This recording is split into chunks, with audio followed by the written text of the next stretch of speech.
energia. E isso é legal também, porque existe um debate que, no caso de utilização de energia para abastecer carros elétricos, não necessariamente a energia limpa, né? Mas a matriz energética brasileira, em sua maior parte, é limpa e tal. Mas e no caso assim, das termoelétricas, existe alguma conta que prova que você usar carro elétrico é realmente algo que vai beneficiar o meio ambiente e não ser mais ou menos você está transferindo da onde está vindo aquela energia, mas está consumindo combustível fóssil do mesmo jeito? Olha, recentemente, inclusive, para quem estiver nos ouvindo e quiser pesquisar, foi reportagem de vários veículos internacionais sobre esse mito de que era mais você abastecer, por exemplo, o carro elétrico num país de matriz termoelétrica, ou seja, está queimando carvão de um lado para gerar energia, que o impacto ambiental era o mesmo. Uhum. E isso foi desmistificado. Ainda assim, o carro elétrico é muito mais verde. Uhum. Num país como o Brasil, isso não existe, pelo menos não o debate na nem sua acontece, maioria, né? esse debate não acontece. Aqui realmente a nossa energia tem essa matriz energética mais limpa, o que acaba facilitando bastante que essa conta seja feita. Veja bem, Breno, tem uma questão que é o seguinte: qualquer carro que você comprar hoje, para sua mobilidade pessoal, da família, ou mesmo empresarial, ele vai depreciar na sua mão, né? A gente tem aqui um especialista em finanças, pode até falar. Ele vai depreciar, ele vai ter custo de manutenção, ele vai ter o custo, né, do bem, você vai perder valor ao longo do ano. O veículo elétrico, ele tem a chance de se pagar, porque você consegue economizar tanto no deslocamento, tanto na manutenção e tanto em outros incentivos. Por exemplo, carro elétrico em alguns estados não paga IPVA.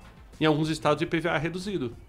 Não tem rodízio em São Paulo para carro elétrico, você sabia disso? Não sabia. Não, você tem um carro elétrico, você não tem rodízio em São Paulo, porque o rodízio era por uma questão de poluição. Certo. Então, por isso que se tirava 20% dos carros por dia, por uma questão de poluição. O carro elétrico não polui, ele não tem necessidade de rodízio. Então, na hora que você começa a fazer essas contas, o carro elétrico, mesmo carro premium, ele tem uma chance de se pagar muito grande. Qual outro ativo que deprecia como, né, um ativo de um bem imóvel tem chance de se pagar? Quase nenhum. Não, nenhum. E é quanto tempo, assim, mais ou menos, para se pagar? Só para ter uma noção. Né? Tipo, você roda 100 mil quilômetros por ano. Quanto mais roda, mais rapidamente se paga, porque pense que eu rodava em torno de 1.500 a 1.800 quilômetros por mês e tinha um consumo de gasolina de R$ 1.400. Esse consumo foi a zero com o carro elétrico. Então, o que se pagou a mais, né, o que custa mais o elétrico, em questão de 2, 3 anos já começa a ver a vantagem aparecer. E aí quando entra na fase de manutenção, a nota fiscal de manutenção de um carro a combustão, até mesmo o híbrido, traz substituição de peças que não são substituídas no elétrico. O elétrico tem a substituição, eventualmente, você tem um uso robusto de amortecedores, você tem as peças de desgaste, mas todo aquele...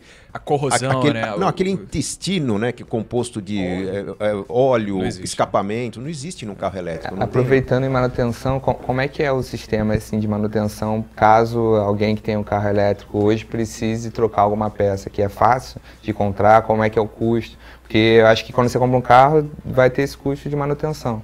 Como é que funciona hoje assim no Brasil? Johannes, acho que você é fácil de encontrar, Johannes? Quebrou uma peça do e-tron lá, como é que eu faço?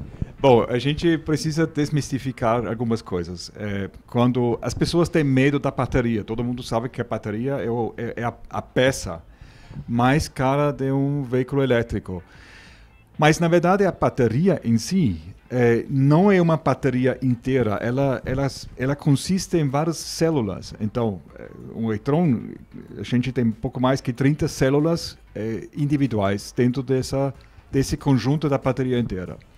Então, se tivesse um problema de uma dessas células, a gente simplesmente troca a célula e não troca a bateria. Por isso a gente pode dar tranquilamente uma garantia de 8 anos na bateria, não nas células. Então, qualquer coisa, a gente já tem, eu diria que no mercado agora temos mais ou menos uns 300 veículos rodando. Até agora, zero. Nenhuma célula que a gente tinha que trocar. Para ser sincero, eu acho isso excelente. Animal, pô, claro, com certeza. Mas, sabe, tudo isso é super interessante de observar, porque aqui nós sabemos que as nossas estradas são um pouco mais... Desafiadoras, exatamente. E com tudo isso, a gente pode ter certeza absoluta, hoje em dia, que um carro elétrico ele é muito sólido em todos os aspectos. Então, ninguém precisa ter medo de quebrar alguma coisa que não quebrasse num veículo de combustão. E vocês falaram muito assim dos incentivos. Você falou, incentiva a redução de IPVA e tudo, só que Eu queria saber se assim, tem impeditivos, se existem burocracia. Eu acho que você seria a melhor pessoa, Johannes, já que você está na linha de frente aqui para dizer onde você vai entrar com os novos carros, né? Quais são as estratégias que você vai implementar para conseguir abranger um público a adquirir esses carros aí. Assim, existe alguma burocracia governamental ou algum impeditivo, quaisquer que seja, para você poder expor o produto e ter mais pessoas querendo comprar? Não existe. O mercado, hoje em dia, ele não impede nada do veículo elétrico. A gente está observando de que tem algumas tendências, não? Por exemplo, a indústria do etanol também tem um certo interesse em manter a quantidade de veículos elétricos baixa, mas se a gente analisa isso friamente, a quantidade de veículos elétricos no mercado brasileiro, por enquanto, é tão pequeno que isso não faz diferença nenhuma. Além disso, a gente tem tantas possibilidades de usar o biocombustível feito aqui no Brasil, que é uma coisa sensacional. Eu sempre defendo isso. É uma grande vantagem do Brasil como mercado, ter o bioetanol aqui. Tem N formas de usar esse biocombustível, inclusive para produzir energia elétrica onde for necessário. Então, não tem limitações por enquanto, e eu acho que também as entidades responsáveis para tudo isso, eles entendem de que o Brasil não se pode fechar uma tecnologia nova que vai ser daqui a pouco a tecnologia principal no mundo inteiro da mobilidade individual. Entendi. Então, o Brasil não pode se fechar porque, isso está sendo abrangido para o mundo inteiro, né? Então, obviamente, a gente não vai querer ficar para trás, né? As pessoas vão ganhando mais interesse, muita gente, eu fico vendo vídeo lá, antes de for experimentar o e-tron, eu fiquei o dia inteiro, arrastei a minha namorada comigo, você vai ver aqui esse negócio junto comigo aqui, porque eu quero saber carro elétrico. É legal, é bacana.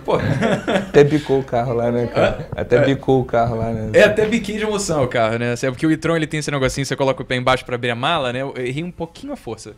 Aí foi bem com a minha canela no negócio ali. Você sabe que, só pra complementar uma coisa muito interessante pro público saber, o Brasil aprovou já na Câmara dos Deputados a Rota 2030, que é um projeto que a partir de 2030, todo carro produzido no Brasil, ele tem que ser movido por biocombustível ou a motorização limpa, né? Veículo elétrico. Ainda falta passar por 2 instâncias, mas já é um avanço muito grande quando a gente pensa no futuro do Brasil e como os carros vão se comportar no Brasil. Sabe qual é o maior impeditivo na minha visão hoje? Ainda é consciência do usuário. O brasileiro ainda pensa com a cabeça de carro a gasolina. Até aquela pessoa que vai na concessionária e fala, mas não quero me preocupar com isso, eu prefiro abastecer. Mas e daqui 8 anos, quando eu for vender? O brasileiro tem essa questão de comprar o carro e ficar com o carro pouco tempo e passar o carro para frente. Enquanto o europeu e o americano ficam em média 5, 10 anos com o carro, o brasileiro fica em média 3 anos com o carro e troca. Então a gente tem essa cabeça de que eu quero comprar um carro que não deprecie. Vocês já viram isso, né? Todo mundo pensa, mas como é que é valor de revenda? E acaba, ao invés de pensar, não, olha, a sustentabilidade que eu vou ter, o carro se pagar, não tem um valor de revenda melhor do que um carro que se pague. Não existe, né? Eu lembro quando eu peguei o e-tron e comecei a apresentar para alguns outros executivos e o pessoal falava assim, nossa, legal, mas eu quero andar com o carro tal, porque...